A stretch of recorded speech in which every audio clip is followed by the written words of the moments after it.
how to fix Snapchat add-in friends problem. So if you have this problem on your Snapchat, this tutorial is gonna help you a lot. First thing, all what you have to do is go to the settings on your phone and then go to the apps manager. When you open the apps now, right here you will find all the apps that you have. Scroll until you find Snapchat and click on it like this. Click on force stop and then go to the notifications management. Disable the notifications and enable them back again. Go back and now click on the storage. Click on clear cache, and then now all what you want to do next is go to the Play Store or the App Store if you have iPhone. Go to the search bar, search for Snapchat and update it.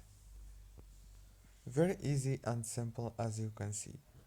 So that's it. Don't forget to like and subscribe. And thank you so much for watching this video.